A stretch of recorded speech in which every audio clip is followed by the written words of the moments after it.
Oppa Gundam style, everybody, and welcome to Wow Cool Robot, a show about Gundam. It is a very, very special time of the year. The snow is falling, black ice is all over the road, making me continually almost beef it every single morning getting out of my car.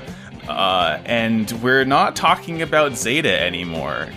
We're talking about Zeta 2! Double? Double?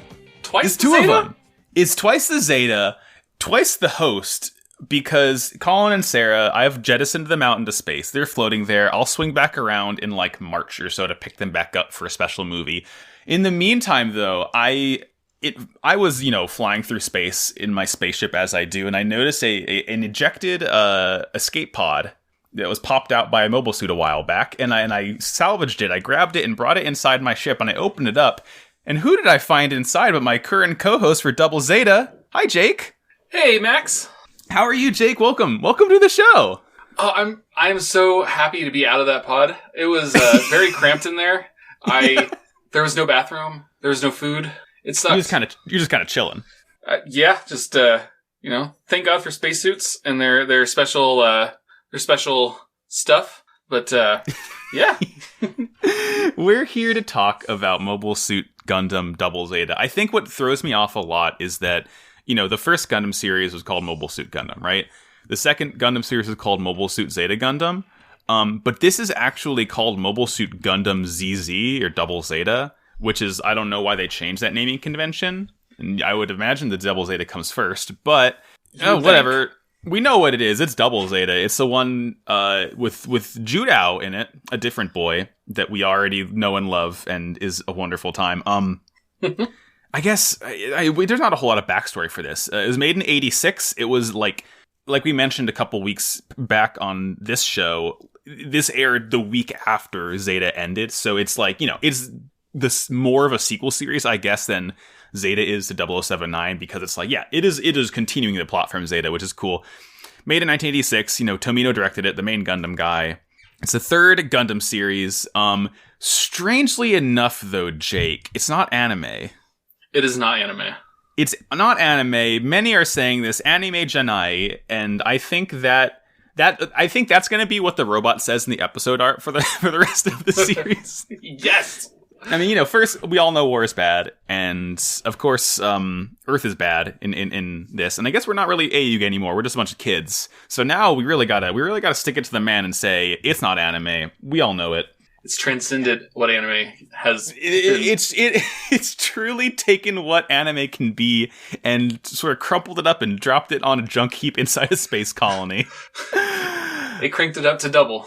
They simply multiplied it by 2, and this is what happened. It's like anime is just pushing the limits, and if you double anime, boom, it just everything explodes, and it's no longer anime. I feel like I probably should have gotten a soundboard or something so I can do the new type flashes myself, but I will just add them in post, and we'll have to pretend that we hear them. I mean, for our segment today, Jake, we'll have a little bit of interview for you, and you can speak on your history of Gundam after we talk through these episodes, because I don't really have any other segment planned for this one. So I think, without further ado, we can start talking about this show and what we've seen this week. Does that sound good? Sounds fantastic. Right on. So we are jumping in to Mobile Suit Gundam Double Zeta, Episode 1, Prelude of ZZ. Or Prelude? I don't know how to pronounce this word. I always say prelude. Prelude. Okay, all right, yeah. That's, confirmed. We're always right. Tomato, tomato. Tomato, tomato, prelude, potato, potato. This episode isn't really an episode, Jake. It's not an episode, and it's not anime. It's not an episode. Gundam's getting so metaphysical, it's no longer even giving us episodes. Here's the episode summary that I always do. Clip show. That's it. It's just a clip show, kind of, right? There's some neat stuff in there. Yeah, the episode gives us sort of like Universal Century lore, and it gives us a very wonderful segment I'm excited to talk about. But for the most part, if you've seen Zeta, you know what happens, right? You don't gotta get the whole thing. There are a couple of new scenes to kind of lynch or kind of stitch the two series together. Yeah, it does. This is important. Like, this is the most important clip show episode I've seen of any show because it gives it adds stuff. It's like it's not necessary viewing, but you should watch it anyway, right? There's like you don't really have a reason not to, I guess, is what I'm meaning to say. The main sort of well, so this one starts out, right? We're seeing space, and essentially what it gives us a sort of abbreviated history of the universal century. We're in space, right? Due to overpopulation, which is not real, people had to go to space. They had to start building space colonies. And I think what they say in the actual episode is that like when the population in space hit 40 million, that's when the universal century began. I guess.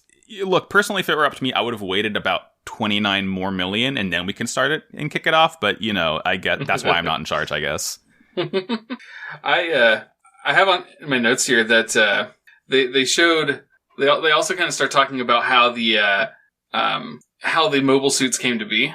Yeah, I like that. The colonies were able to be made because of these powered spacesuits, and I was like, those look like modern day mech suits. Like, have you seen that clip of Jeff Bezos in a robot suit? I try to avoid looking at him. I can picture it well enough in my mind that I refuse to look it up myself. It was forced upon me, and I was terrified. But that is what this reminded me of. Yeah, the show sort of outlines that in order to build these space colonies, and I talked about space colonies in the first episode of this whole show, right? It's oh god, what is it called? It's not a Dyson sphere, it's a something cylinder. Where essentially, the cylinder spins, gives you artificial gravity, and that's how they grow things, and there's mirrors reflecting the sunlight in. Listen to this whole podcast if you want to hear more on that. But yeah, they talk about how the colonies were built with these like sort of powered spacesuits, and they eventually developed those into like mobile workers, which are, think of like the ride armor from Mega Man X, sort of. Ooh, yes. Yeah, right? And as... as is the folly of humanity, they thought, wait a minute, we can kill someone with these. Let's do that, but more, and make them bigger, and make them 20 meters tall. I don't see a problem here. Yeah, I don't know, man. The robots are pretty cool, so I think we can give this one a pass. I'm gonna check this off on my list. And it details how Side 3 became the Principality of Xeon, waged war on mankind. They did a little oopsie whoopsie and dropped an entire colony onto like the entirety of Australia. Oops. I think I haven't seen The Origin. Have you seen Mobile Suit Gundam The Origin, Jake? Oh yes. Okay. From what I know, basically that they didn't plan to drop it on Australia. I think they had a different target. That sounds right. It's been a while. But that does sound correct. We'll cover it on the show at some point. But yeah, it ended up dropping on like Sydney, Australia, I think, and like that entire continent is kind of a big old crater. You'd love to see it. And that's, what kicked off the 1 year war, and the Mobile Suit Gundam 0079 happened. And then it talks about the Grips conflict in Zeta Gundam. And again, listen to this dang old podcast to hear about that. It's the Grips conflict. They're talking about how the Titans came to be. They had, nearly unlimited resources. Jamatov Haman led them. And then it has an interesting sort of line here where it says, some say the age produced new types to reform man. And I really like that.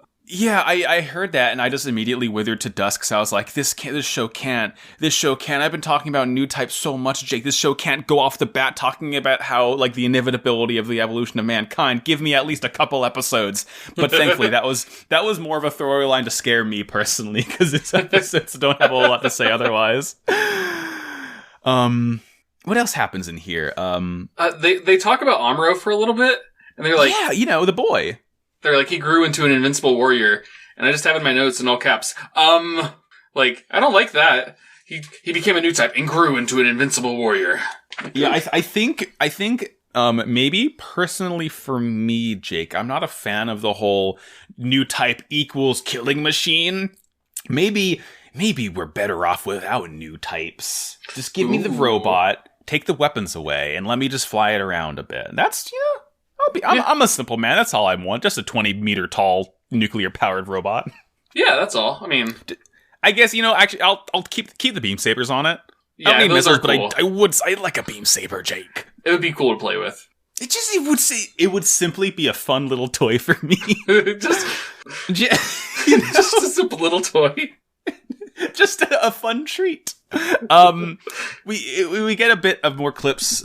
We see Fa Yuri, hashtag Justice for Fa, reminiscing on Camille, because as we know, at the end of Zeta, Camille... oh yeah, by the way, we're gonna assume you, the audience, have seen Zeta for this show, so, like, I guess spoilers inbound. I don't know why you would jump in at Double Zeta if you don't already know what happens in the first two series, but, you know, end of Zeta, Camille, Paptimus throws vampire blood into his brain, and then he sort of just hangs out, and he's, like, kind of comatose, sort of vegetative, and, like, Fa's reminiscing on him and thinking about, you know, we always argued, but, you know, we still like each other, and I'm sad that he liked a different girl, and I would just like, all right, so fast forward past this part, I'm tired of it.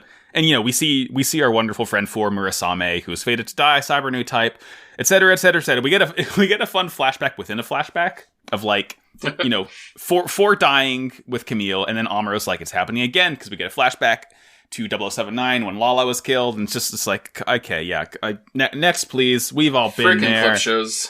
Come on. But then we get some really cool things, because we sort of cut to the present, and the narrator is like, when will the hopes of those lost in battle ever be fulfilled? And I'm like, okay, are we going to get some content? Kinda. Yeah, we get to see Bright talking to Fa, and he kind of tells us, like, oh yeah, we're going to Side 1 to get him to some of the best doctors, kind of giving us, like, a little bit of a setup. It's like when rich Americans who want to circumvent the insurance system in America fly to, like, Europe or South America to get their surgeries. It's like, damn, again, it's like accidental modern social commentary. That's exactly why I watched Gundam. Hell yeah. But then, Jake, we get a little cut-in to the greatest segment this show has ever seen. What makes this clip show necessary, we get the state-of-the-art Mobile Suit catalog. Oh my god, it was great. And we even get a little game. We get to play a game. The geniuses over at Sunrise decided that, I don't know if it was called Sunrise back then, but they're like, what if we did Who's That Pokemon but Gundam, and also we did it first? That's what I have in my notes. That's exactly what I wrote down. It's Who's That Pokemon? It's so good!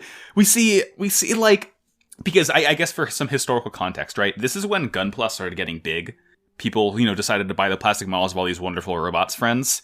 And now they're like, we're going to make $1 trillion off of this. We might as well acknowledge it in the show, because every time they show a robot in this segment, it's like a whole bio of the pilot and, like, some fun facts about the machine. And I'm just, like, hooting and hollering the entire time. It's so good. It was great.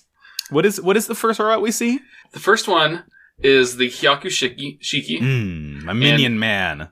The Minion Man. And I wrote down on my notes that I did get that one. I did get that question correct. Me too. They say, like, do you know who pilots this? And the kids... So the whole time, right, it's the narrator of the show and the two war orphans, Shinta and Kum, like, playing off the narrator. So, and, like, this is the realization of Shinta and Kum's role, right? As a sort of wall-breaking, like, Greek play character talking to the narrator about the show. And I'm just like, this is so good, because the narrator asks them, do you know who pilots the Hyakushiki? And they're like, it's obvious. It's like, yeah, you all know it, Char. Come on. Hell yeah. And, you know, we it's like, you know, Char's colors as these Quattro Bagina are now gold for Ayuk. And I'm like, yeah, dude, it looks so cool. They don't comment that the gold is actually an anti-beam reflective coating, but that's okay. I can live with that. Did you get the second mobile suit they showed us? I didn't. I did not get the Richard Diaz. The Richard, in parentheses, Bartolomeu Diaz. I got it because I know that little chunky shape anywhere. I know that weird little stubby head. And as we gave in trivia in the first day of the episode, this little fool is named after the real life explorer Bartolomeu Diaz, who, like, was the dude who sort of moved around the Cape of Good Hope in Africa. And I'm just like, Gundam's so stupid. I love it. I love it so much. We get a little snippet on the Mark II and the G Defensor, which is Super Gundam when it's combined together. Did you? And then they start talking about the transformable Titan suit. Did you catch the very funny sort of, like, Japanese pun that they threw in there that was, like, translated well enough for us? I guess not. I didn't write it down, at least. So they show off the Gap Plant, they show off the Hammurabi, the Bound Dock, which some people consider the most beautiful suit. And yeah, I agree. Thick thighs save lives. Love an avocado thing. I do have in my notes to ask you about the Bound Dock. I was like, I wonder what he thinks. I love the Bound Dock. It's so good. It's just a weird, like, bug dog thick thigh, big booty machine. I love the Bound Dock. It is an S tier mobile suit for me. Hell yeah. I'm gonna buy one for myself after Christmas. Who can possibly say? And then they start talking about the Psycho Gundam. And I think Coom is like, oh, it's the Psychodo Gundam. And Psychodo in Japanese means dice. But, Psychodo, like, no, it's the Psycho Gundam. So it's like, oh, it's a funny pun. And it's like, It's one of those things where it's not funny when you read it, but you appreciate that they went to the effort to explain it to you anyway, Okay, I did catch that. I just didn't realize that that's what they were actually going for there. Yeah, again, it's very clunky and not funny, within the context, but on paper, I'm like, you know what? Thank you for trying, Gundam. Like, thank you for trying the translators who have, like, done this. By the way, there's not, like, an existing English dub of this show. Jake and I are both watching the sub because we can't really find an English dub, and it just doesn't really exist. You can find clips of it, and have you seen clips of this show dub, Jake? I have not, but, it's not good. Going from what I saw, Sunrise was just like, let's throw it in the trash. Get it out of here. It's really not great. Like, whoever voices Judao, his line delivery, it's like, it reminds me of the English of a Persona 5, where they, like, put emphasis on the wrong syllables, but he's speaking in English as an English speaker, so it makes it even, like, all the more baffling. Oh, man, I need to look these up. I love me a bad dub. Yeah, if you just search, like, Double Zeta English dub, you might be able to find it. I'll probably, if I remember to, I'll link it in the show notes, because it's bad enough that everyone should see it. Hell yeah. Let's see, what else happens? They finally say that the Q-Blade uses funnels, which is wonderful. You have a Q-Blade, I believe. I do. That was my first master grade. And that's already, like, a big-ass suit, too. That must have been a hefty beast of a machine. It was great. The only part that was, like, a pain at all were getting the funnels put together. Because damn, they're itty beady, and there was, like, 30 of them. Yeah, it's like, you really gotta shove all that up in the tail. But I'm sure it's reflective of the actual struggle of fitting Saikamu technology into a real mobile suit. So, yeah. it fits the lore, we'll say. And then we get, the last part of the mobile suit thing is like, they're talking about what's the greatest suit in all of Zeta Gundam. And they're like, obviously, it's the Zeta Gundam. It's Duh. I'm clapping. It's just so cute. I love the Zeta. Zeta's cool. It's so cool. It's just Dorito. Did you catch the, like, little contest they mentioned at the end of the segment? Yeah, where they're like, and now if you can name all of these, and they just threw like 1 million of them up on the screen at one time. If you name all of these suits, you mail it to Side 6, Colony 23, you win a vacation to Jupiter. And I'm like, yeah, dude, I want to do that. I want to mail that there. Then the kids, like, scold the narrator for that. Yeah, it's like, don't pull my leg. I'm also scolding the narrator because I would very much like Optimus Sirocco to take me on a vacation to Jupiter and slurp some of that good H3 they're harvesting up there. Yeah, just turn us into soup and we'll be fine. Gosh, I'm so ready. I'm so ready for whatever Double Zeta does with the soup. I cannot wait to be embroiled within it. What's the next segment, Jake? After the robot part? Then after that, they just kind of like, hey, you know how you're going to watch the next episode? What if we just give you the next episode right here?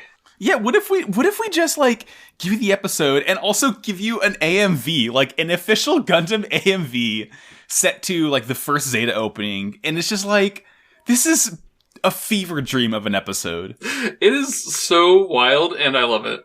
It's so good. It's like, at first it's like all the Gundam girls, and then it shows the Gundam dudes, and it's just like, look, when a show does an official AMV, I have no choice but to stan. Like, I'm already so in. It's just silly how people think that, like, I feel like this sort of, less so nowadays, but the classics Double Zeta's discourse is that it's, like, too silly and too much of a tonal shift from Zeta to Double Zeta, but, like, nah, bring the silliness on. I want to have a good time. Hell yeah. I want to get goofy with it. Let's get silly. Let's just get a little silly. And it does explain, it does explain how, like, the sides are collections of, like, I think, like, around 30 or 40 colonies on these things called Lagrange points, which is where the gravity of the sun, moon, and earth is in balance. And I think there's 7 of them, or 8 of them, and they're, like, moving in elliptical orbits around these points, orbiting the earth, I think, between the earth and the moon. It's world building, and it is why the opening this podcast for the Double Zeta will be the guitar solo from ZZ Top's Lagrange, because that's just a very funny double layered pun. I love that. Yeah, and then we get, after the episode previews, we get to hear it. We get to hear Anime Janai. Anime Janai. I can't do that like Carly Rae Jepsen ass, want you in my room robot voice myself with my human mouth, but I would very much like to try. And I love this song so much. Oh my god. So, I kind of mentioned this in, our chat, but like, I originally started to watch Double Zeta and was a fool who took everybody's advice when people were like, nah, I just skipped Char's counterattack. Mm-hmm. But I always loved the opening song. Opening song stuck with me. It was my favorite Gundam opener. It honestly, of the UC trilogy openings, it also might be my favorite just because how much of a bop it is. It's so good. It's silly, but it's so good. It's like you get this really nice like piano going down in the beginning, and then you hear, the titular Anime Janai, saying it in the robot voice, the call and response, and it just becomes like this really like rockin' jazz anthem. Oh, it's really good. Maybe I'll like be a little cheeky and like pipe it in, quietly underneath us as we're talking, like I do on Slappers Only. Just to get a little backstreak stuff in there. Oh yeah. And, as this happens, we see, just like character profiles that we're going to see. We see Judao, we see all of his, junk trader friends. We don't really need to go over it because I feel like it makes more sense to actually talk about them as we meet them in the show. Yeah. But like the last thing I have for this episode is that like as we see Judao looking at the Zeta Gundam, he's like, "Oh, I read about this in my Mobile Suit Catalog Monthly," and I'm like, "Is this not top secret military technology? Do people just like know about all of these?" Yeah, I was wondering about that too. I think like just this is how you pilot the Gundam. Yeah, it just tells you how to do it. Like, cut, bright Noah on the bridge looking at the Keyblade. He's like, oh shit, dude, I read about this in Sports Illustrated. We gotta watch out, dude. Esquire magazine told me this thing got funnels in it. It's just such a silly throwaway. I'm 100% invested in how silly this show is already. It makes me so happy. One quote that they put in like the episode summary that they didn't, I don't think they put in the show, is they're like, all kids are new types and we're going to show the adults that. And I was like, that is like, and like coupling with that, when we see Judo take Camille's hand, he's like, whoa, is this what a new type is really like? So again, I think the idea of a new type is something that's kind of permeated like society at this point, but I honestly like to imagine it as like a Jedi sort of thing in Star Wars where like no one's seen a Jedi. They know they might exist and they like are sort of overblown in what they can do. So like people are like, yeah, I'm a new type because I'm a kid and I live in space. But then like when he actually meets one, he realizes, oh, this is a new type, huh? I'm in the soup now. So I'm excited to see if that actually gets explored in the show of like Judao really like believing he's a new type, but like not really learning in it until he actually, becomes the soup himself. That's something that's like my little, I've written it out a note and tucked it away in a corner of my mind, just waiting to open up that treasure box yet again. Hell yeah. Well, shall we get into our first actual episode of the show? Let's do it. You got the title down? The title is The Boy from Shangri-La. Which is, cool name. This is so cool. After the Battle of Grips 2, the Argami heads to Side 1 to repair and resupply. Judo Ashta, I can never say his last name right. Sorry, let me right. His whole name, I confuse Judao and Judai from Yu-Gi-Oh! Because I'm watching GX at the same time. So I'm like, Judai, oh, my brain's splitting in two. God, I've done that too, and I'm only just kind of watching along with GX. Yeah. Anyways, let me start over from the top. Yeah. After the Battle of Grips 2, the Argama heads to Side 1 to repair and resupply. Judao Ashta, a junk trader, finds an escape pod and retrieves it, only to find Yazan Gable inside. Yazan takes Judao and his friends to the colony spaceport, stealing a truck and taking Fa Yuri hostage along the way. Judao meets Camille, who gives him a bit of the soup. At the dock, Yazan... Sorry. You're good. At the dock, Yazan attacks the crew of the Argama as Judao tries to steal the Zeta Gundam in order to sell it. Yazan ends up killing Segusa, bridge member of the Argama. This prompts Judao to chase after Yazan in anger. They end up flying into a junkyard where they face off. Judao ends up using Zeta's grenade launcher to blow up Yazan's mobile worker, but Zeta also runs out of power before Bright and Torres can capture Judao. His friends detonate explosive charges as a distraction, allowing him and incidentally Yazan to escape. Good first episode. It was really strong. It has, I think, the perfect mix of like showing you all these new characters, and you already sort of get a lot of, we get very little of the main characters in this, but like we get enough to know. Like, we get a lot of Judao, but like the other three are like, yeah, I still feel like I get their deal already. And also, bridging the gap with Zeta is like, this is like, it's interesting, right? It feels weird. I think one of the biggest things to me is like the background music is different. We hear some of the old one, but a lot of it's new for Double Zeta. And I'm like, it's so weird hearing new music with like the old characters. It really does feel like a good way to like, bring you over to the next series, which I appreciate a lot. Yeah, that is something I noticed too. And one thing that kind of surprised me, since it has been like almost 10 years now since I watched these, is this is less of a sequel series than I remembered, and more like, holy shit, it's just the next episode. I know, right? It literally, like, the name Double Zeta, I feel like, is much more literal because it's just Zeta more, right? Exactly. And that's cool. I like that the Universal Century series is doing sequels in two different ways, where one is like, yeah, this is what happens 7 years later, and this is what happens 7 hours later, right? Right. It's good. Like, so the very first thing, we see Judao Ashta, our beautiful baby boy, brown hair, piercing, like, teal turquoise eyes. I love this dude already. He seems great.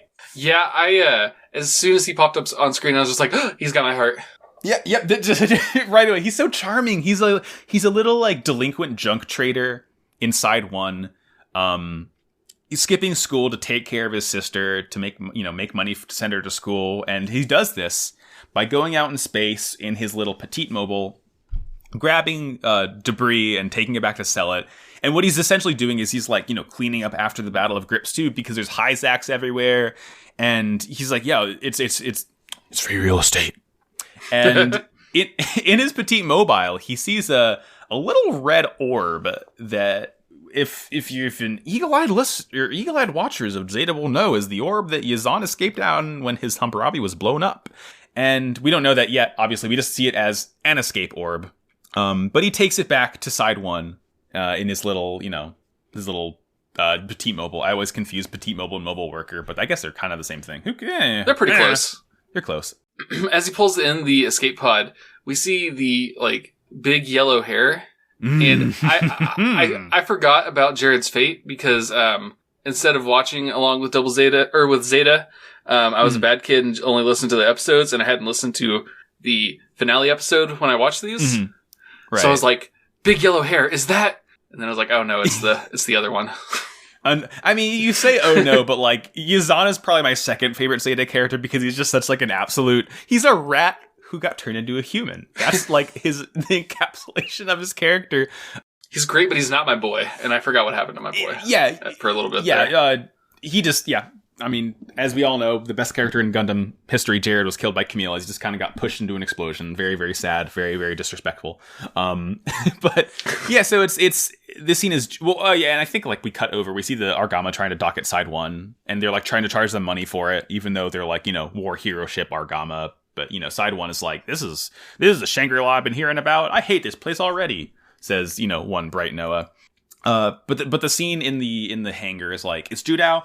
It's Ino is his buddy, who's like the other guy with him, and then Bicha and Mondo roll up, and they're like, let's see, so yeah, Judao, he's like the brown curly hair boy with the teal eyes. I think like Ino just has like regular like lighter brown hair. He's like, I think, the most nondescript of all of these. Yeah. Bicha has like long orange hair, and he's wearing this cool like sort of shawl. And Mondo has like darker hair and darker skin. I think he has like sort of curly hair like Judao does, but like all of these kids are just cool looking. They look like fun, sort of scrappy scavengers. I dig them. Honestly, of the three buddies, I think Mondo's my favorite, just because he gives a shit less than the other three, and they already don't give a shit at all. Yeah, like I think the only thing we ever see Mondo do is like blow up an entire junkyard. So I'm like, okay, this kid is going places. He blows up a junkyard and makes fun of people. What more could you possibly want? Right? So they're like, yeah, Beach is like, you shouldn't be grabbing, salvage without telling us, because we all got to get a cut. Because, Judao's like, if we do it all just ourselves, we get more of a cut. And Beach goes to open the escape pod, and he opens it, and then you see Yazan passed out, and they're like, oh, that dead body? Oh, there's a man. There's a whole ass dude inside this basketball. What are we gonna do? And as they're arguing, we see Yazan wake up, and he like grabs Beecha by the scruff, or like, by his chest, and I love the first thing he does, he like grabs the kid, takes his helmet off, and just starts cackling like a maniac. Yeah, I love Yazan. He sucks so much. This guy's awful. He's wild. He's as wild as his pompadour is. Yes. And like something as he does this, we see like as he grabs Beecha, Judao does like the monkey puppet mouth over or hand over his mouth thing. He's like, "Oh my god!" Like, but he looks completely nonplussed that they just like found a living dude inside us who's attacking his friend. He's just like, "Damn, this is crazy. I should put this on like Instagram or something." World star, World star, do it for the Vine, Yazan. And like we don't really see. I think they hear Yazan hears them mention that the Argama is docking. Or no, I know that happens later.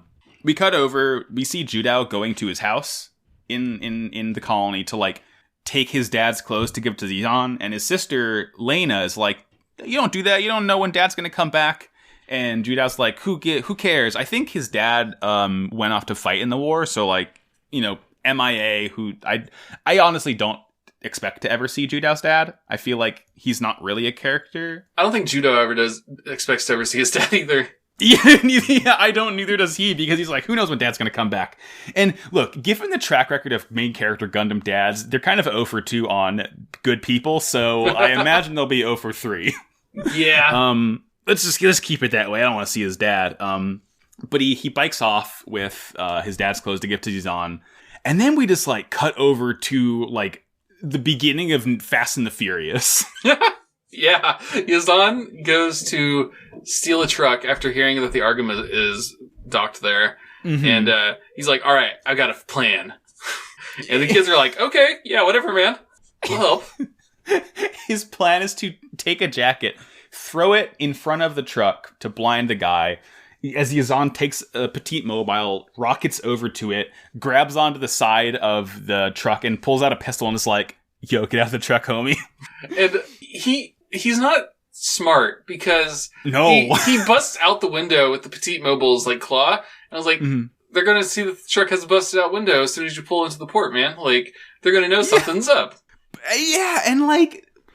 we see the guy like get kicked out and falls out the other side of the truck, and like I just love Judao because he's not shocked that Yazan has like pulled a gun on the guy and hide a truck. He's like, that looked painful, and just continues driving along. He's like, damn, not gonna ruin my day about it, I guess. These kids don't care. They're just little trash boys. They're just little trash boys, and I love each and every one of them. They're all my sons.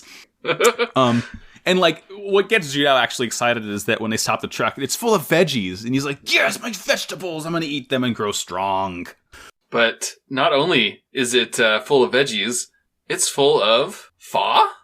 Well, so I think that's a different truck, right? Oh, whoops. My bad. I skipped ahead. Yeah. It's, 2 trucks having sex. They drive up to the spaceport.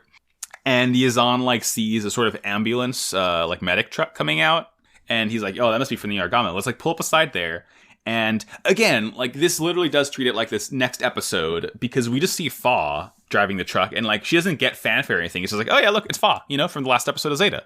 Yeah. And they pop up. And, like, Yazan is tossing automatic rifles to these boys. Like, where did he get these? You don't keep multiple assault rifles in your fruit truck? Yeah, well, the problem is I drive like a little compact car. I don't drive a fruit truck. I guess if I were to drive a fruit truck, it probably would come with all those guns. Yeah, the last couple of fruit trucks that I bought, the dealership actually supplied me with a few assault rifles. Oh, okay. I mean, I guess it's kind of a bonus. Yeah, it's like a little special gift for the owner. It's a treat. Yeah. As a treat. He tosses the gun to all of these kids, and he goes to Fa, and he like, kicks her out, and like, he's trying to be rough with her, and Judao's like, she's, bro, she does not have a gun. She's just a kid. Like, just don't, be nice. I think, a question. How old is Judao in this scene? I want to say Judao's 15. Judao's 14 years old. God damn. Judao is 14 years old and he's holding an assault rifle. I mean, I guess that's you know what? I'm not surprised because this is Gundam, so. Yeah, that's true. Yeah, but they're like, okay, get her in the back, look around, and as Camille, see, this is what happens, Jake. I'm so used to saying Camille is the main character. It's going to take so long to overwrite that. Because even in my notes, I just like defaulted to writing Camille, because just, Judao's the one that does the most, and it's like, oh, he's the main character. He's Camille from Gundam. But he goes to the back, Camille. And this is Camille squared. And hey, speaking of Camille, there he is! Just taking a nut nap. That's what happens when I had too much caffeine too close to bed, but I'm still trying to sleep anyway. I'm just like lying in bed trying to be perfectly still, like emptying my mind, being like, go to sleep, go to sleep, go to sleep. It does not work. No. And Camille is there. He is, he's not doing well, I'd say. The reason he's in the back of this truck is because Fa took him there to go to the world's best hospitals inside Side 1. And like, but he's not fully comatose, is he? No, he spent so much time in the soup that his brain just kind of became it. Yeah! And it's like, not only does his brain become soup, but he can give the soup to others, it seems. Yeah, so he reaches his hand up to Judao, and Judao takes it, and like, they just kind of like the birth of a new type. Yeah, so this is something another thing I'm tucking away, and I feel like everyone who's fully seen this series is like, grubbing their greedy little mitts together hearing me talk about this. But like, as he grabs Camille's hand, everything fades out. They're in space, and like a sun rises behind Camille and like eclipses him sort of, and like, so I'm like, my brain is furiously going a mile a minute. I'm like, is this like the catalyst to let Judao become a new type, or like, is this just like what helped Judao realize he's always been a new type, or like, would he not have ever done new type stuff if Camille hadn't grabbed his hand? And I'm just like, it's absolutely too early to tell because there's literally no other new type things that happen beyond this point for these episodes. But like, I'm just like, what in the hell happened here? I cannot wait to find out what Camille did to this poor boy. the way that I took it was that it was like the catalyst to turn him into a new type, but we will have to see. That's what it seemed like to me. I mean, we've seen that you can sort of become a new type artificially, so presumably it could also work that you could become a new type quote unquote naturally, as if it's a sort of a vampiric thing that you can give it to someone else, but we have seen a vampire so far already. We have seen Dracula, so it's truly impossible to say one way or another. But they decide, Yazan is like, we're going to go to the Argama because they're basically a skeleton crew now because, so many of their wounded are on hospitals here. And we get like Beach's trick because he's like, he gives a couple oranges to the guard and he's like, oh, we're here to deliver vegetables to the Argama. They're in Dock 2, right? And the guard's like, oh, Dock 3. And he's like, oh, my mistake. Sorry about that. Very, very silly. Just like, be a little trickster bribing the guard. And, if you gave me like 3 or 4 oranges, I would let you simply do whatever you want. It's your choice. More power to you. An important note here is that the orphans, Shinta and Kum, were with Fa when the truck was hijacked, but they jumped out real quick and like they hid under it. So now the orphans are like trying to race ahead back to the Argama's dock to tell Bright that like, Minion Man's on his way here right now. And Bright's just like, fuck off, kids. I'm busy. Yeah, he does not care. He's just like, get out of here, you pests. It's like, you would think that these kids would know by now because they've seen so much action. Like, they're not going to be calling wolf on, like, someone trying to take over the ship. It's like, you would think that at, like, the absolute lowest point in the Argama, it's been, like, nearly destroyed. He would be a little wary of it, but I guess not. I guess Bright's fully brought into the silliness of Zeta, or of Double Zeta, so who could possibly blame him? Right. Let's see. There's a cute little cut-in, like, in the back as they're driving there. Fa's asking Judao, like, he's like, why didn't you tell him that someone was in the back? And Judao's like, only a coward will take an injured person hostage. So, Judao is a little scoundrel, a little rascal, but also, he got a heart of gold. He's a nice boy. He's got morals. What a concept.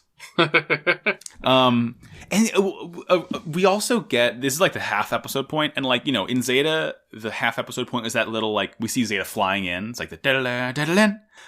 In this one, it's like Zeta doing a really sick power stance holding big gun, and I'm like, yes, love to see cool robots. He's doing a very nice pose.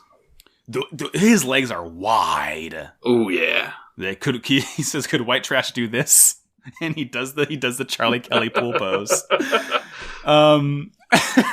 So yeah, there's a hostage situation because the truck makes it to the dock and it's like floating because it's, you know, like at the edge of the gravity.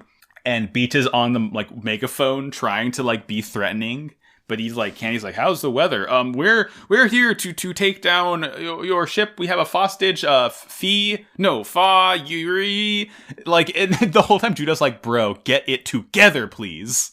Yeah, he scolds him for like not sounding professional enough, but he also still has the microphone on, so everybody's hearing Judah also. The whole thing is oh god, it's a comedy of errors.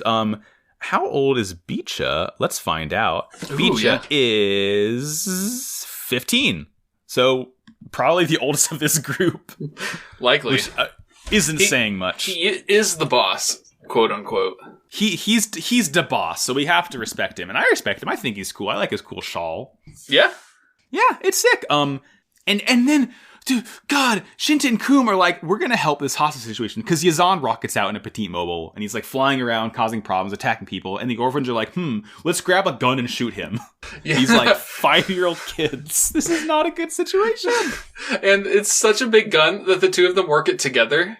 Yeah, and it. Oh God, it's half of me is like, these kids should not be having a gun, but also it's like, oh, but they're really cute, aren't they?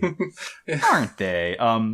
Yazan calls out to Judah and the gang, and he's like, are you gonna help me or not? And they're like, you know, none of these 14, 15-year-olds want to shoot automatic rifles at people.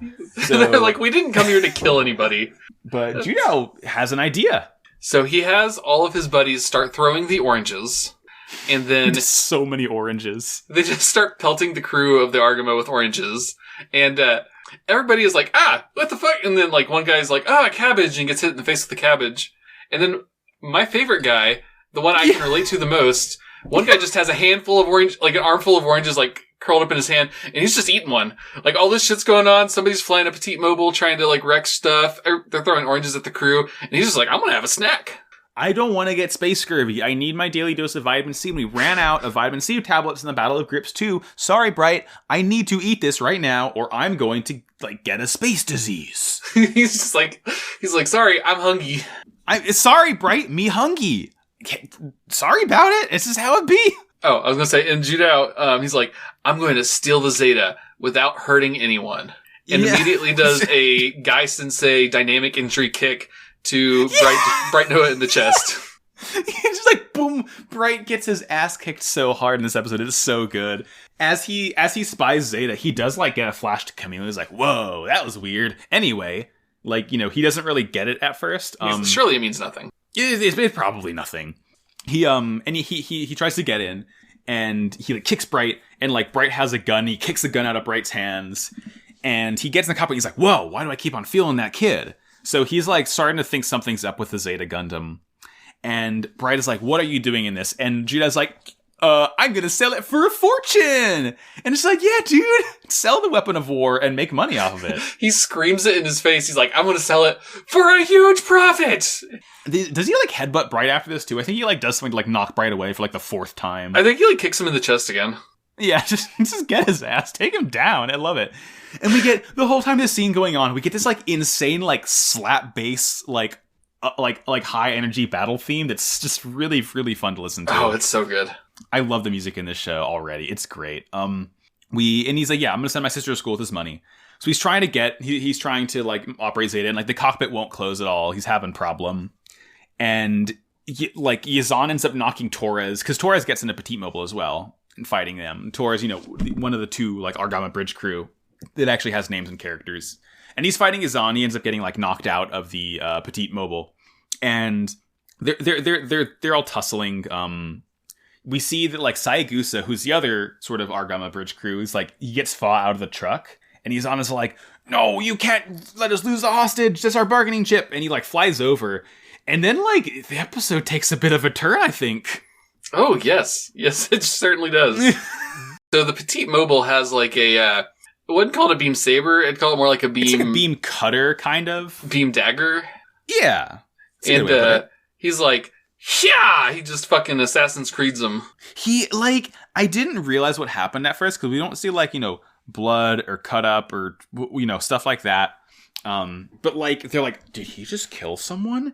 And yeah, he killed Sayagusa, and I don't think we've ever heard this fool's name before, so like me saying he's part of the Argama Bridge crew, we've seen him do things, like, he got put in jail, and he asked Camille about the Hong Kong porn, but like, that was it, right? He didn't really do anything in Zeta, but like, he's just killed, and like, this is like a sort of catalyst for Judao too, because Judao's like, I hate adults, all they do is fight and kill and get in the way, and now he's like, Judao's being a little angry about this, and I would too. Yeah, he gets a little pissed, a little pissed off. I mean, rightfully so. Oh, absolutely. But like he's trying to operate Zeta, and Yazan, flies up. He's like, if you're gonna take Zeta, I'm gonna take Zeta. Like, I deserve this. And he ends up like Judao gets Zeta to stand up, and it like does like a comedy, like pokes his head through the wing of the Argama, and the guy's like, we just fixed that. Come on, dude. Come on. That fucking cracks me up. It's just so funny and silly. It makes I really genuinely love it. It's so great. And he basically, like, I think he starts chasing Yazan around in here. Like, they're like fighting in this hangar that's really small, right? Like, Jidao's barely able to figure out how the Zeta works. He's like firing off the leg verniers, and he ends up like punching an entire hole through the wall of it as Yazan like flies out through it, and he has to give chase because he's like, no, you killed an adult. Like, I'm gonna beat your ass, homie. And then at one point, while he's still fumbling and trying to figure out how to control it, he starts like taking off through the corridors in the side one. And Yazan's like, "What, are you running away?" He's like, "Oh, I'm not meaning to. Yeah, not on purpose. I do not know how to control this." Are you running away? Yes, technically. Not by choice. God, it's great. And like, they're flying around, and they like end up escaping like into like the airspace of the colony, and they fly towards a junkyard, and they kind of land, and like, I guess because Yazan sees a bigger mobile worker there, it's like yellow and black striped, like it's like, it's construction equipment, and and Judao lands as well, and he's getting ready to fight, and he like accidentally presses a button and like shoots out a beam saber, but he can't catch it in time, and it rattles on the ground. Yazan picks it up, and he's fighting some more. Yazan has the beam saber activated. He's like trying to like, stick it into the cockpit to kill Judao. And Judao somehow accidentally gets the cockpit closed. So like he's like, oh, I'm scared, it's getting hot in here. Because Yazan is like cooking him like a rotisserie chicken in there. I guess because like, I think it's because since the Zeta is so low on power, the beam sabers weren't able to like recharge or anything like that. So it's not really, it can't cut through the Zeta right now. It is just doing damage to it. It's just a little spicy. It's just a little picante. And in the struggle, as Judao's trying to grab the beam saber, he accidentally like shoots off one of the wrist-mounted grenade launchers on Zeta, which like blasts Yazan's mobile worker in two, and he falls out, and he's like, I've been defeated yet again by a Gundam. This sucks, dude. As he's just like laying on the ground in shame. Oh, poor Yazan. Again. Not again. Bury me with my money. You meddling kids in that Gundam too. And I think at this point, Bright and Torres and everyone have like driven down there, and like, Judao stands up after the fight, but he can't move because the Zeta's like, I think, fully out of power. Yeah. And this is like Bright like springs into action and gets in a Petite Mobile and flies up to it, and he like shoots the tether of the Petite Mobile. Like, it's just like the tow cables of a snowspeeder from Star Wars. That's what I put in my notes too. I was like, Bright, watch Star Wars. Yeah, Bright knows how to take down an AT-AT, and he does it. He just trips Zeta as it's like kind of tumbling backwards, and then like Judao gets out, and Torres has a gun on him. He's like, please do not steal our Gundam. Come on, dude, use your head about this. So, like, what do you think you are doing? This is unwise, my boy. And seeing that Judao's in trouble, Bicha and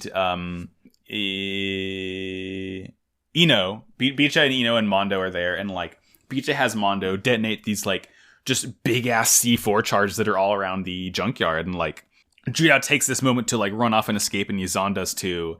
And like, Yazan doesn't escape with them because, they're enemies at this point, right? They've seen what he do. Yep.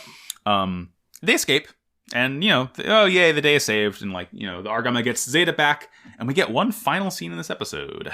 We see a big green ship with some guys in green outfits approaching Side 1. And like they fire off a little briefcase. And this was so funny to me, right? Because I was like, the only ever time we've seen a briefcase floating in space was in 0079 when it was full of gold bars. And I didn't realize how right I was. But that's skipping ahead a little bit because that was episode. And now this is episode because we are on episode 3 of Double Zeta, The Night of the Endra. So, in this episode, an Axis ship, the Endra, docks at Side 1. The Argama is towed into Side 1 in order to hide it from Axis. The commander of this ship, Mashmir is how to pronounce it, I always forget. Mashmir Cello catches wind of this and decides to fly out to capture Zeta as a gift to his waifu, Haman Karn. As this happens, Judao sneaks aboard the Argama, tries to steal Zeta Gundam himself. As Mashmir attacks, God, it's so hard to say that name, Fa flies out in the Methus, and Judao once again takes Zeta to protect Fa. He ends up dueling Mashmir, which ends in Mashmir's humiliating defeat. Judao returns Zeta Gundam to the Argama and leaves, vowing that he'll return yet again to steal it. God, Jake, I think I found another guy. I love this boy. And did you watch the episode preview after episode 2? I didn't. I try not to do previews because I feel like it spoils quite a bit for Gundam. That's true. I only watched it when I rewatched them today just to see if there's anything of note. Yeah. And it's got Judao talking over like the clips for the next time on. Oh shit, that's good. And he's like, he gets confused and he's like, a guy named Marshmallow? What? And he's like, oh, it's Mashmir Cello. But like just the fact that they called him Marshmallow, I'm never going to not think of that when I see him now. No, yeah, I mean, I give it a week until I start just calling him that because it'll be easier than saying Mashmir. It really will. Marshmallow Cello. Oh, that's alliterative and rhyming too. I love it. That's kind of fun. So like I said, the only other time we've seen a briefcase in space was in 0079 when Char sends Sayla like a briefcase full of like cartoon gold bars. And literally the same thing happens because Mashmir sends a briefcase of cartoon gold bars to the people of Colony 1 asking if they can dock there, even though they're the enemy Axis. Well, you see, his waifu is a huge fan of Char, and she heard about Char doing that, and he's like, I can impress her by... It's the exact same tactic. And it works because like we see this like room of suits in Colony 1. They're like, but this Axis is the enemy, and he's like, you're never going to get far if you don't take bribes like this. He's like, but the Argama's here. He's like, yeah, but money. But there's a cartoon briefcase of gold bars here. What do you want from me, dude? And so everyone knows that they're going to let Axis dock there. And this guy, Chimater is his name. Very strange name. He like heads over to the Argama and he's like, yo, Captain Bright, what's up, homie? Big fan of yours. Axis is docking here. We gotta go. Yeah. And like, they can't fly out because the Argama is totally trash. But like, if the Axis sees Argama, it's going to be a fight because, they're sort of on the opposite sides of this war. You hate to see it. That's how they do. That's how they do. But the sort of plan they hatch is that Chimater is going to get a tug to basically like pull the Argama into Side 1. So like the Axis can't really track them or detect them. And like, I think as this happens, as they're pulling the Argama in, Mashmir inside the Axis ship, like they're like, did you see that a warship being towed in? God, and then we just get like this wonderful character introduction for this fool. He is standing there, like sniffing a rose that is lapelled to his jacket. And he's just the most elegant, beautiful man. And he's James from Pokemon. Yes, he is. He's like long purple hair. He's always blushing, always has this like blurry bloom filter on him. This guy is the biggest simp in the entire world. Yeah. You know what? You're right. He is Haman Karn's number one subscriber on Twitch. He gives her so many gift subs. I don't know how Twitch works. He just, oh my gosh, he's like a top tier moderator for her chat. This guy is this is the dude. This is the proto simp. I love this guy so much. I never really thought about him as the super simp, but super simp marshmallow. I like it. Super simp marshmallow. Can't say that on Twitch anymore. And he's like, I am here. I feel like he speaks in a British accent in the dub, just in my head, because he's that kind of guy. He's like, I am here to ensure that side 1 will take Haman Khan's side in this war, my lady Haman. And oh god, I love this guy so much. He sucks. He sucks, but he's so good. I think after this we cut over, we see Judao and the gang like climbing a mountain of trash to sneak back up to the spaceport. They got a petite mo with them. They're gonna steal Zeta again because it's free real estate. They gotta get this damn robot so they can sell and make money and send Lena to school. Why wouldn't I would do the same thing too, I think. Absolutely. We get a new character here also, because we see Lena, who runs up, and we've seen Lena before, but Lena's Judao's sister. She has the same eyes as him. And with Lena is this girl, Elle. Elle is cool. She has like this like pink on pink leotard and like extremely 80s like top ponytail hair. Like, I look at her and I'm like, now that is a cool girl who does like the cool like bubblegum pop-in classes, a sign of disrespect to her teacher. Hell yeah. Hell yeah. Do you have any siblings, Jake? I have 2 younger brothers. Okay, so have you ever had like a sort of like funny sibling argument? Oh, all the time. Because like that's all that Judao and Lena are. It's just like funny sibling arguments, and I'm the oldest of 4, so I'm just like, this is what it's like pretty much. Yeah, it really is. It really do be. They do be, because they're arguing, and Lena's like, stop doing this stupid theft and junk trading to get money for me. Like, do honest work, like dishwashing or babysitting. And Judao's like, on it, like, no, like, I gotta do this because this is something that you can't be doing. It's far too dangerous. And she's like, okay, if it's dangerous, then why are you doing it? And he's like, I don't want you to be like me. And like, we cut over to Ino and Mondo being like, big brother, little sister. Oh, and they like hug and like all cartoony. And I'm like, every character is a goofball. It makes me so happy. Oh god, I love this crew. The wiki calls them a crew of misfits, and I'm like, yeah. Absolutely. These dudes came from the island of misfit toys. 100%. And they're interrupted by the tug pulling the Argama into like, the airspace of the colony. And Judah's like, once again, it's free real estate. Because he jumps in the petite mobile and like starts to fly up to it. And everyone's like, everyone's running. And he ends up using the tow to like hitch a ride onto the Argama like Spider-Man does. That is exactly what my notes say too. He Spider-Man's his way up there. He does. We cut yet again to the boy, to Bashmer. This dude is so sparkly. He is like, Edward Cullen wishes he was this sparkly. I mean, he doesn't, but like, the level of sparkle you see Twilight vampires have is nothing compared to Bashmer. He is like a billion Instagram filters at once. I feel like he probably has like a glitter like filled cologne that he uses. So oh my god! He sprays it on his face so that he's more sparkly. Yeah, it checks out. No, that's it. He is god.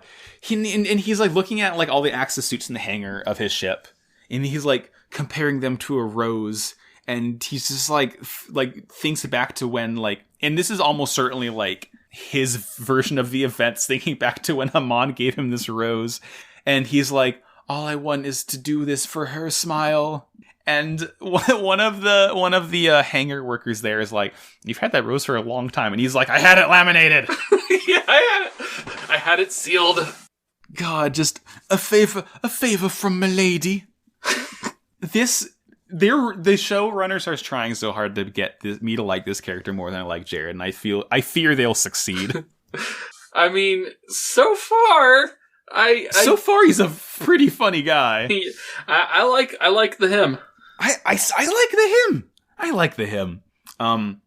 And he's like, I will capture the Argama merely to see my lady smile. And he decides to do this by getting into our first cool new robot. The Gallus J. The Gallus J. This thing I like quite a bit. So it is, how would we describe this, Jake? It's like this nice two-tone, like, dark army green. You have a lot of verniers on it that have the sort of red on the inside, but like purple on the outside. It has a very sort of like sharp, a sharp axis face with the mono eye camera inside, a sort of like, point on the top. And it has like, for some reason, one of its hand is like red fingers. I think the red fingers are, if I remember right, I think that means they're like an experimental suit. Something like that. I could be wrong. Oh no, just kidding. I think they just have like guns inside them. Oh, well, still cool. So it's either a prototype or it just means they have guns inside them. Probably both. But yeah, I think this thing looks sick as hell. It's real chonky too. Like it's got like thick legs, thick arms, thick shoulders. Like this guy, it kind of looks like a football player. Like he's all just like, he's got these huge shoulders and he's like all buff and like, kick my ass. Yeah, just a real Tom Brady of a mobile suit, this guy. There we go. This thing is completely like under construction. It does not have any weapons inside it. It's being serviced. It does not even have a closed cockpit. But he flies up and like wrestles the mechanic out of it, and he's like, "It's fine. I want to be in the open air anyway." This dude is driving like the equivalent of a Jeep Wrangler that has no doors or windows. Like, yeah, it's drivable, but it's stupid and dangerous, and you look like a jackass. Sorry to any of our listeners who prefer to drive their Jeep Wrangler without any doors or windows, but like, come on. It's winter right now. Don't be doing that. Don't be doing that. Just every single thing we see of Master, I love him more and more. All he wants to do is like do an honorable fight for his lady. They're like, it's not ready. He's like, I don't care. I don't care. Let me in the Jeep Wrangler suit, please. And he says his skills will make up for the lack of weapons it has, which is, oh boy, this ought to be good. Right. Yeah. And we cut over. Oh my god, I love this next scene so much too, right? Because we cut over and we see Judow sneaking aboard the Argama and Captain Bright. What does Bright do in this scene? Oh god, he makes me so upset. So he sees him sneaking aboard on the cameras, and they're like, "Should we do something about it?" He's like, "No, let him. He kind of reminds me." And then we get like a flashback clip of Amuro sneaking into the Gundam, and then we get a flashback of Camille sneaking into the Gundam Mark II, and I'm like, he's trying to make it happen again. No! Like, Bright! Yeah, Captain Bright! Do not let him do this! You saw firsthand what happened to those two! You are like I think Bright is the main villain of Gundam because he just lets this happen. He sees a boy and a robot and he just rubs his greedy little mitts together and he's like, yes, more boys and Gundams. Haha. Wow, cool protagonist. Wow, cool boy that turned into a weapon of war. We love to see it, don't we? It's just the most God, Captain Bright is so stupid. Why? I mean, the show has to work, right? The show has to happen, but not like this. Yeah. Not like this. Just like let him not see him. But, he lets him. It's fine. Yeah. And Judow's sneaking around. He ends up, like, sneaking into the mess hall where Shinta and Coom are making sandwiches for everyone. We get Haro. Our boy is back. Haro's here. He's floating around telling them to work harder. Yeah, Haro's a little shit right now. Haro is a slave driver. He's like flapping. He's all angry. He's all angry at Shinta, and he like gets a toast mouth. He does like because there's like slices of bread flying everywhere, and one of them lands in Haro's mouth, and he's just like, work harder, toast mouth, and like as Judow sneaks in, the toast is flying out of the room, and then Haro's like, intruder alert, and Judow like dives in, and I think it's Torres. No, it's someone. It's not Torres. He looks markedly. If it's Torres, they forgot how to draw him for this scene. But like some bridge crew guy walks in, and he's like, I want to go out and fight. Can you give me some more food? And they're like, you've had your fourth serving already. Like, just take toast and leave. And like Judow is Spider-Man pinned to the top of like the door frame, like waiting for this guy to leave. And the kids are cool. And the kids are like, yeah, we'll keep your secret. I'm so much more endeared to these kids, like, because when I saw them in Zeta, right, I was just like, why do we need more orphans? But I feel like they're sort of occupying a separate niche, not only because they're sort of like fourth wall breaking bit in the recap episode, but also just because they're like immediately cool with a new boy, and they shouldn't be, right? Because again, they don't realize that Camille maybe is not good right now. Yeah. But like, but they're also like just cool with him being around. They're like, yeah, we like want you to fight. And again, it almost certainly is like a representation of how they've been so desensitized to violence. They're like, someone needs to be in the Gundam and fight. But like, it's just, you can't help but love these lovable scamps. I like the kids. They're good to me. They're good kids. I like them. Like you were saying, at first when they showed up in Zeta, you were like, you know, I was kind of like, oh, of course they have to have another set of kids because Gundam had them. But I ended up liking them a lot more. Yeah, they're wonderful. But as this happens, as the guy leaves, Astonaj walks in, who's like, you know, the mechanic, and he sees Judao, and he's like, oh, intruder alert. And like, you know, he's running around. And then as this happens, like the actual alarm is raised on the Argama because Mashmir flies in, buzzing the ship, being a little asshole. And he's like standing on top of the Argama. He's waving the beam saber around the bridge. Like he's asking for like a full unconditional surrender. No one needs to get hurt. He just wants to like simply steal the entire ship for Haman. Please give me your ship. Just please. I deserve it. It's for my lady Haman. She'll be very happy. She'll give me a smile. Maybe she'll even date me one day. Wouldn't that be nice? God, and like, as this happens, this is so stupid, because Judao grabs like just a Hanna-Barbera ass Acme stick of dynamite and like flies up to the leg of the Gallus J and like just plants it on there and lights the fuse. Yeah, he's like, hey kids, watch this. Check this out, dude. He pulls out like a stick of dynamite from Hammer Space. And the crazy thing is it works. Yeah, it completely knocks the Gallus off of the Argama. And like, it's just, God, I love Mashmir so much. He's like beefing it. And it's just so stupid. And then Bright gives Fa the order to fly out in the Methus to, you know, to fight, to get rid of this fool. And as this happens, the orphans are leading Judao into the Zeta to take off and fight as well, because he's simply allowed to do it, I guess. Because he reminds him of Amuro and Camille, the totally normal, healthy boys. Oh, Captain Bright, you asshole. And like, I think Astonaj is in the hangar. He's trying to stop Judao. And it's like, I'm here to fight, bro. And eventually Bright gets on the horn too, talking to him. He's like, do you know how to fight? And Judao's like, nope, but I'm going to try. And Bright's like, are you sure about this? And Judao's like, nope, but I'm going to try. Nope, but I got spunk. Yeah, he's like, well, now that you mention it, I really don't think this is a good idea, but I'm kind of in too deep already. I gotta jump in the deep end. Exactly. And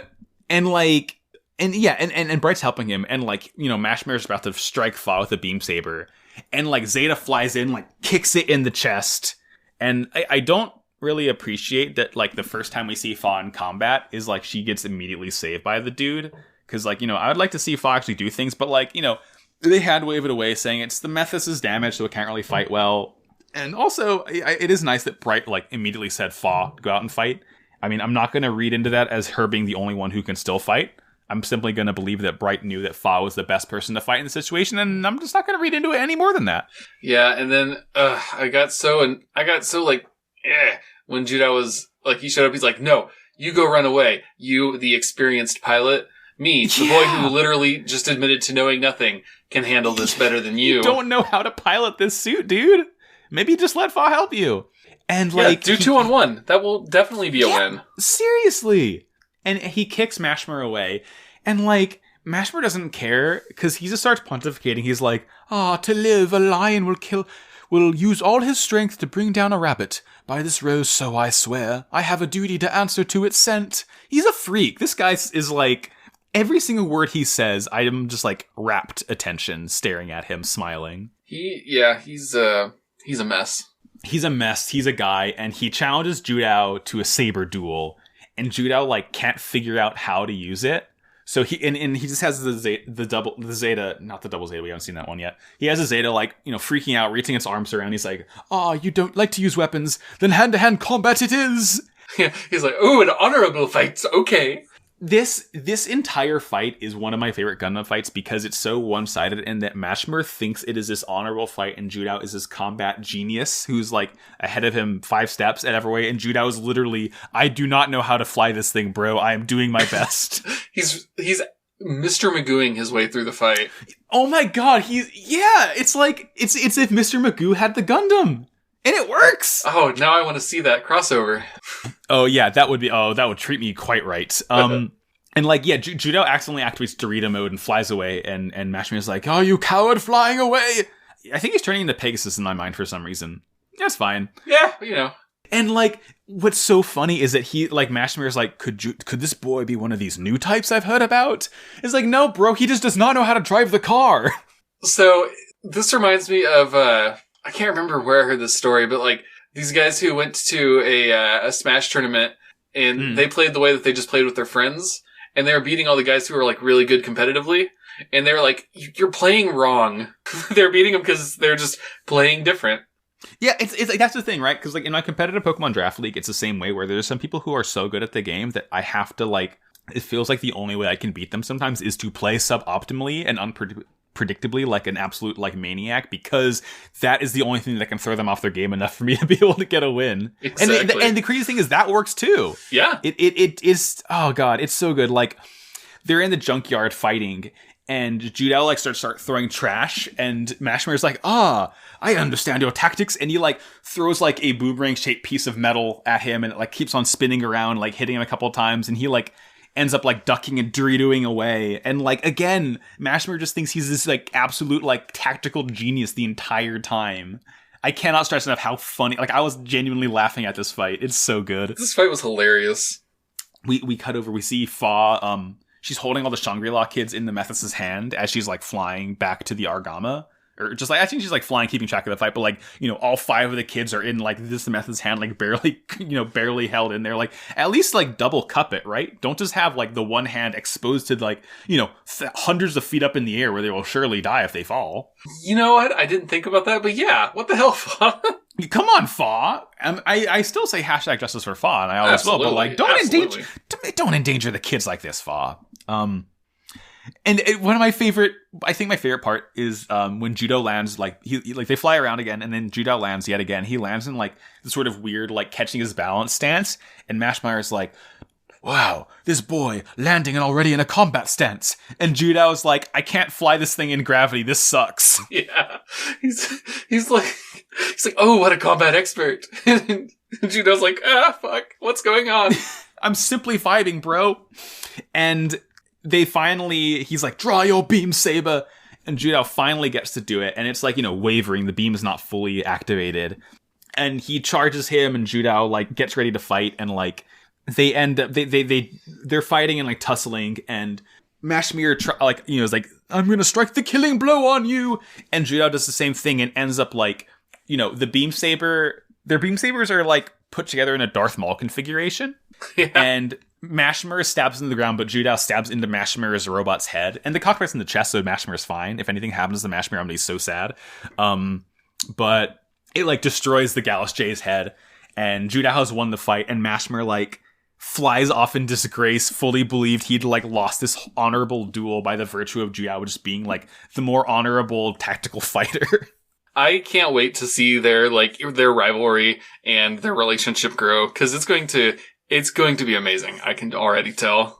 I really hope that, like, when Judo fights Mashmir again, I hope that he's worse the second time because he's a better pilot. I like to imagine the only way to beat Mashmir is to fly, literally not know what you're doing and somehow, like, bumble your way to victory. Yeah, Mashmir's actually really good. He just doesn't understand the Yeah, he's really good. He's just stupid.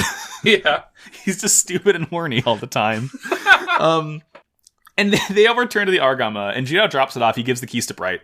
And he, like, walks away. He gets into his petite mobile, and, like, Bright's like, why did you return it? And Judo says, well, I only took it to help you in the fight, but don't worry, I'm gonna be back and steal it again.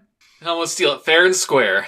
I love that. He's an honor thief. Yeah. Like, it's a fun trope. He's like, he's done nothing wrong, and I hope he never does anything wrong. He never will. I believe it. Yeah, I believe it. We see the Argama like cover itself in like a mountain of junk. It like pushes into it and like makes it collapse on itself to like fully hide from Axis. And Judo's like, all right, cool. I am writing down the coordinates. I have marked it on my mini map. I know where to find the Argama so I can steal the Zeta again, because he's gonna steal the Zeta again. Yep. And then he and Lena drive off in the morning, continue to argue over, you know, what's the right thing to do. That's episode. God, what a good start to Double Zeta. God, it was super strong. Even with the nothing happening first episode, that was even good. That was even good because we got the Mobile Suit Variety Hour, whatever the hell it was. Yeah. We got, whose Mobile Suit is it anyway? And I definitely, I think it's too early on for me to really make any theories or assumptions or, predictions about Double Zeta. I mean, certainly the crew of the kids is going to end up going to space one way or another, and that's about all I can really glean from this, because it's so early on that nothing is really... I feel like more stuff happened in Zeta Gundam at this point. I mean, again, Zeta Gundam had 3 episodes, and this really only has 2, but it's too early to say what I think is going on, but I am I'm fully invested. I love all the new characters so much. I'm super hooked. I am really appreciating the lighter tone. And I think I needed it after the end of Zeta. Oh my god, right? I didn't even watch it. I just listened to you 3 talk about it, and even I was like, "Whew, I need whew." Yeah, and not only within the context of Zeta, but also within the context of real life. Oh, absolutely. I think I could use a little bit of humor and silliness in my life right about now. Oh my god, yes, yeah. Well, speaking of humor and silliness, Jake, for our little episode post segment today, I just wanted to have you go over your history with Gundam and how much of the franchise and what parts of the franchise you interact with. I know you're into Gunpla. So where did you get your start with Gundam? So I first found out about Gundam at Christmas Eve at my grandma's house when I was very little. My older cousin got Gundam Wing Endless Waltz on VHS for Christmas. Uh-huh. And I was like, ooh, what's that? And my mom's like, you're too young to watch that. And I was like, okay. And then next Christmas, he got some Gundam models. And I was like, hey, I remember those. Can I play with those? And my mom was like, you're still too young to watch that. And then a few years later, G Gundam came to Toonami. And I was like, ooh, this is the same thing, probably. And I watched it and I fell in love. And then, many years later, I got, some Gundam games on my PS2, not knowing really the context with the rest of the series, just, enjoying them because they were cool. And then probably sometime in high school, I went and, downloaded from totally legal and legitimate sources the first series of Gundam. And watched through all of that, and loved it. And then I watched through all of Zeta, and I loved it. And then I saw that people online were like, oh, you can just skip Double Zeta and just watch Char's Counterattack. And I was like, I'm not going to do that. And then I did that. And so this is my redemption arc. Yeah. This is your sort of public apology for your past. Yep. And then after that, I watched a few different series. I eventually did watch Gundam Wing because I'm old enough now, Mom. And I then jumped into the Gundam Build Fighters series because those were some of the newer ones at the time. Mm-hmm. And oh gosh, my dogs are freaking out. I don't know if you can hear them. Yeah, it'd be like that. Yeah, fine. Okay. Someone's at my front door. That's why. Oh, that's probably important. Yeah. Probably just I don't know. There's other people here, though. They can take care of it. It's Santa Claus. Yeah. And then I got into Gunpla when I just happened to visit some hobby store after I moved up here to the town I live in now. I almost doxed myself. I was gonna say, oh no, don't do it, Jake. I lived in a small town and now I live in a big town. That's all I'm gonna say. All right. And then I got into Gunpla, and I found out that store has a Gunpla club, and I've gone to a couple of their meetings, and it's been a really cool little community. That is so cool. I really want to try. I might be moving in a month or two. I really want to try and find a place that has that, a good hobby shop. I know there's one in a bigger town nearby that has a bigger hobby shop, and I'm like, if they have Gunpla club, I want to get into it. I want to start painting mine and doing battle damage and stuff like that. God, that would be super cool. We're recording this the week of Christmas, and I think I'm getting a really nice pair of God Hand nippers. Ooh. The little nice sprue cutters. And I'm just I'm going to buy so many kits after this, and I'm going to go sicko mode on all of these. So I'm just thinking of I might just get some paints and just go absolutely apeshit and actually really, really try and build a good kit. God, Gunpla is so fun. It is amazing. I'm currently working on a God Gundam. I started it a while ago and then just haven't picked back up on it. But yeah, I'm about halfway through with that, and it's sick. It's a very fun build so far. Funny enough, God Gundam was, I think, the first Gundam I ever really knew about. I distinctly remember in elementary school in 4th or 5th grade, I think I remember there was the Battle Scarred Gundam action figures. Oh, yeah. I got, it would have been Burning Gundam in the West, but I begged my mom to get me it, and it was Battle Scarred God Gundam, and I distinctly remember I have no idea where that is now. It's probably been lost for years, but that was I remember that was the very first Gundam I ever knew about, and I'd seen Wing, and that was really all I was into, but that's what this podcast is for, right? To know about all of the Gundam series that everyone missed out on, and to give proper official sanctioned takes on the series, because we're never wrong, we're always right. Absolutely. And we're here to tell everyone that Double Zeta is a good show, and you have to watch it. It's mandatory. You absolutely should. Do not take me as an example. Do as I say and not as I do. Exactly, and this is the redemption, because we're going to end up watching Char's Counterattack, but with the context of the full Universal Century Trilogy ahead of us. Hell yes. God, I can't wait. That was nice. Well, I don't know about you, Jake, but I am excited to embark on this new soup journey with you into Double Zeta. God, if I didn't have other stuff to do today, I would immediately just start watching the next 3 episodes. Oh, you have a week? Yep. But I want to do it right now. Yeah. No, I definitely am I either watch the episodes right after we record or right before we record. Usually both, so it's fresh in my mind, but it's just I want to know where this show goes. I'm so excited. It's going to be good. I want to see the cool robots. Yeah, I had a section in my notes that was first watch, where I just scribbled a little quick observations or maybe jokes that I wanted to do. And then I had a second watch thing, and that was way bigger. Mm-hmm. Yeah, that's actually, I've never really done that. I think on the first watch, I just don't take notes at all, and then I just take notes the second time. But as interesting, I feel getting down your first impressions is a smart way to do that, and I might pick that up for myself, Jake. Yeah, I mean, I think for episode 2, the first watch notes were I think I had 5 lines. It looks like, and then almost an entire page for the second watch. Nice, good shit. Well, I guess that will take us about to where we will do our social media plugs for this week. So, Jake, where can we find you on the internet?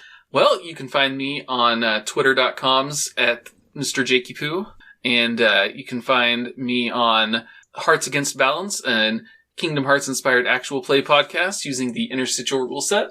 I am currently playing as Seahawk from She-Ra, and nice. I've played as Alphonse Elric in my first little mini arc on the show. And you can also find my wife and I on a podcast, Most Foul, where she's reading the books for the first time and I'm rereading them. And I promise more episodes of that will be coming out soon. We're on a little mini hiatus because of the holidays. Yeah. I loved Artemis Fowl so much as a kid. It was absolutely my favorite series. I definitely I liked it more than Harry Potter. Oh, yeah. Is, Oh, yeah. Good shit. Well, I'm Max. You can find me on Twitter, Instagram, etc. at MaxyBajillion. I have a couple other podcasts, namely Pod of Greed, the world's #1 and only Yu-Gi-Oh! Podcast, sponsored by Kaiba Corp, and that's on Twitter at Pod of Greed Cast.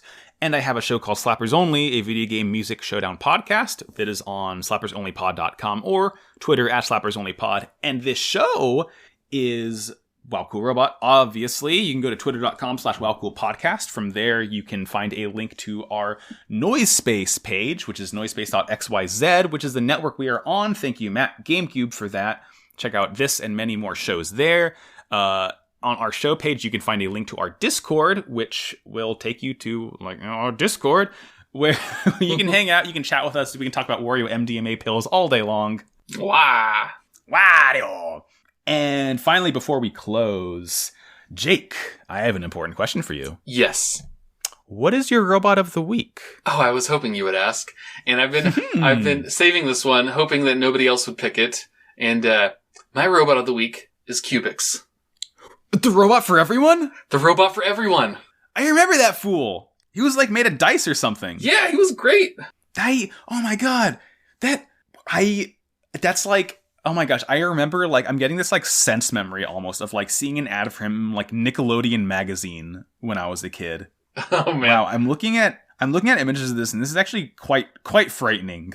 Yeah. It's a bit scary to look at. I rewatched some of it recently, and I was like, ooh, this is not pretty, but I love it. It is an extremely early CG TV show, but, like, Kubik's a very cool robot. I love the rainbow colors, and I love the white sort of, like, accents over everything. Yeah, Kubix himself looks great. The humans, oh. The humans are the real monsters, both in real life and in this show, I reckon. Well, Kubix joins our pantheon of cool robots of the week. Wonderful. Hell yeah. Shout out Kubix. Well, that will do it for us in this inaugural episode of Mobile Suit Gundam Double Zeta for Wow Cool Robot. Thank you again, Jake, for joining us. I had a wonderful time. I am very excited for our take on the soup.